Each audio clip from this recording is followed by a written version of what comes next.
How's it going, guys? Welcome to the video. My name is Alex, and today we are going to figure out what was the one thing that you wish you knew before you had sex the first time. And this is actually a video of women expressing to other women what they wish they knew. So as a guy, I thought it'd be interesting to see what their responses are, see if I agree with these things that they say, and I'll also go over the one thing I wish I knew the first time I had sex. So without further ado, let us listen to these women and their stories and what they have learned about what they have learned from losing their virginity.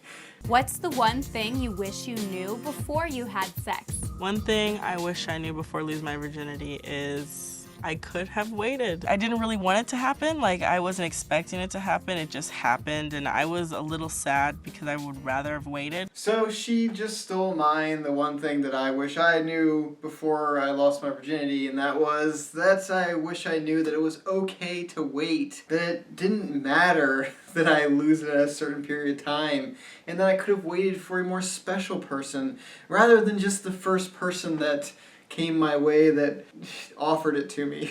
Because that's basically what it was. And so you shouldn't feel insecure, you shouldn't feel badly that you are a virgin for a longer time than your friend who lost their virginity at 13. It really doesn't matter, it doesn't say anything about you, except for maybe the fact that you're a little bit smarter than the rest of us because you're willing to wait for the right person and the right moment to have sex, and it's so much better that way. You're going to be with someone that you actually care about, the sexual experience will be better, and it will introduce you to sex in a more pleasant way, and who wouldn't want that, right? I am the most important part here. Like, I am not going to be carrying your baby. Always wear a condom. Don't care what he says. Don't feel pressured. Okay, I can get behind that. I can get behind the safe sex thing. I think the more important thing is don't be pressured into doing anything sexually. For one, don't pressure people, and also don't be pressured, because it's not worth it. Basically, it's not going to be a good thing, or if it's something that you don't want, so don't do it. And if you're pressuring someone to do something, that's not going to be good either, because don't you want a sexual partner that is in it with you together, that actually cares about you, that can connect with you? And if you're forcing them to do something they don't want to do, then you're eliminating all of that, and you might as well just go masturbate, because that's what you're doing basically, just with another human body with you. Not to mention the emotional damage or scarring that you could cause. You know, sometimes 20 minutes of someone's life can impact them for the next 40 years. Think about that. 20 minutes can turn into 40 years of torment or anything else negative. So don't do these things. I don't know why people do. Make sure that you can 100% trust the person that you're with and that you're not doing it because of pressure from your friend. Yeah, and she says it again, don't feel pressured, and make sure you are 100% certain this is what you want to do. And that goes in with the waiting for the right person, waiting the right amount of time for yourself. Don't rush into this. You don't need to have sex at a certain time in your life. It doesn't matter. It's not like you're going to be worse at sex or something else. And if you're afraid because you're still a virgin and the person that you are potentially going to sleep with has slept with a ton of different people, and you're afraid that you're not going to stack up, all you got to do is talk to your partner, figure out what they like, what they dislike, focus on foreplay, dirty talk them, get them aroused, get them passionate, get them in the moment, and then your sex will be better than probably every single other person they have slept with, because you're actually taking the time to build arousal, build stimulation, and getting to know the person sexually. And that's going to set you apart from everyone else. So don't even worry about that. Also, if you're watching my videos, then you're that far ahead anyway. So there you go. Like, you're probably not gonna come from someone having their penis inside of your vagina. It can feel really good, it's a moment of connection, but that's probably not what's gonna make you come. And we need to, like, get the word out, because, like, a lot of guys watch a lot of porn and, like, think that they can be like, and then you can be like, ah, that's amazing, and, like, squirt, and, like, that's not real. And it's not about, like, laying it down and being like, I'm not gonna come this way. Like, no, it's about, like, being like, just, like, having open conversations about sex. So there you go. I mean, she just gave the best advice ever. Have an open conversation about sex, And the first time you can't expect everything to be amazing and perfect, but you do have in your power to talk about sex, and before you have sex, discuss these things and get comfortable with your partner.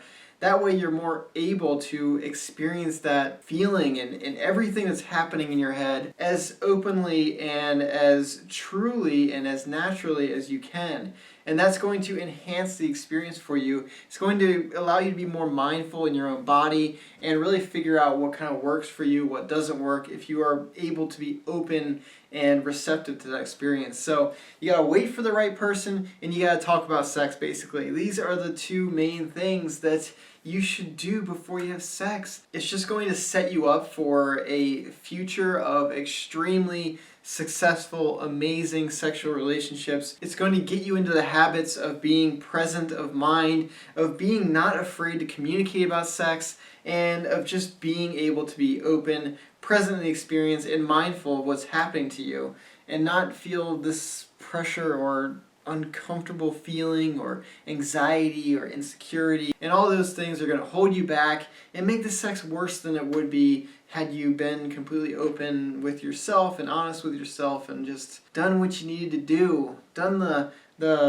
prerequisites basically before you jump into the curriculum. It's okay to be like, I'm not turned on right now, or like I need more time, or like, you know, like I need more before I'm ready to do that. If you're not like wet, like don't be afraid to be like, hey, I'm not wet yet. Yes, women need time to build arousal. Men, it's kind of like, oh, you're naked? All right, I'm aroused, I'm ready to go. Women, they need time to build up that anticipation, build up that arousal, build up that horniness.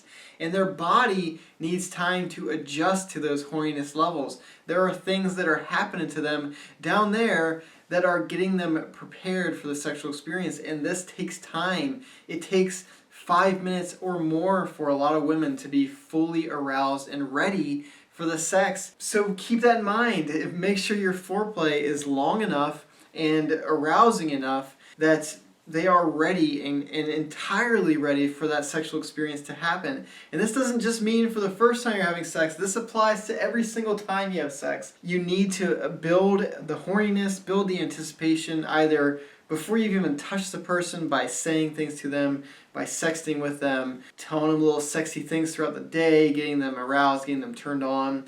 Or during foreplay, you're actually touching the kissing part. You need to extend these things. Give the woman enough time to be satisfied, to be ready for the sex. You can't just go in once you're ready. It doesn't work that way. It's going to be painful, it's not going to be good, and it's going to take your partner out of the moment because they're not ready to be in the moment. Make it feel good for yourself. You're both working at just pleasing one another. That's what makes it really good. Yeah, don't be selfish. Be generous. Work with your partner. Sex is a mutual thing where you're trying to achieve mutual pleasure. If you have an orgasm, make sure your partner has an orgasm as well. Make it a fair, equal thing.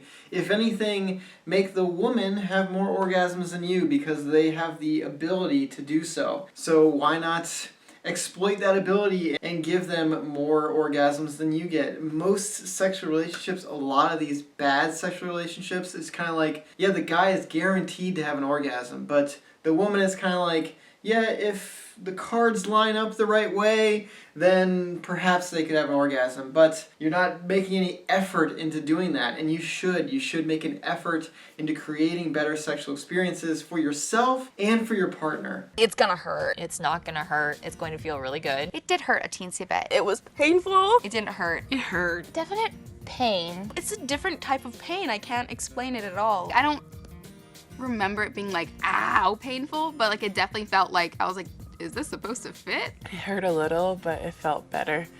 Wait, what am I trying to say? It hurt some, but it felt better than it hurt. It hurt so good.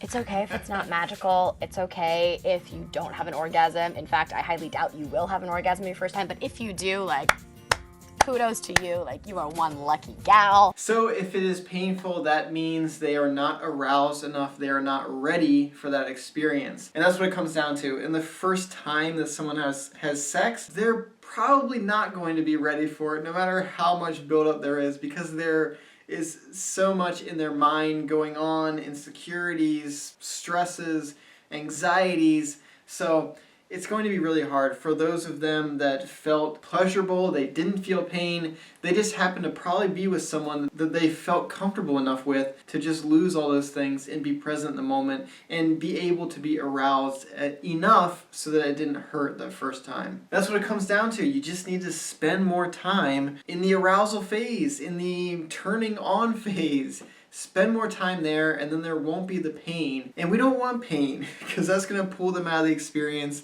And pain, unless it hurts so good, like the one girl said, unless it's like that, then it's not going to be a pleasurable experience. It's not going to be as pleasurable as it could be. Sex didn't feel good till maybe like the third or fourth, potentially fifth time. And that's when you're sort of like, oh wait, this is awesome. Yeah, so like her, she just needed more kind of time to get out of her head, get rid of the insecurities, and be able to be fully immersed and present in that experience. And that allowed her to feel the sexual experience for what it was instead of the pain. She could actually now feel the pleasure part. So that's what it comes down to. So what did we learn from this video? We learned that you should have sex with the right person. You shouldn't be afraid to wait for that right person. You should definitely communicate, and you should definitely spend more time in the arousal phase, getting turned on, getting passionate. That is going to lead to better sexual experiences. I couldn't agree more with these 4 points, so there you go. So I hope you learned something from these fine ladies. I hope they taught you something. I hope I taught you something. If I did, then go ahead and leave me a like. It's not going to hurt anyone. It's just going to make me a little bit happier. If you want more content like this, don't forget to subscribe and you'll get more of it. But anyway, thank you so much for watching. I really hope you enjoyed this video. And until next time, I hope to see you in the next one. Bye, guys.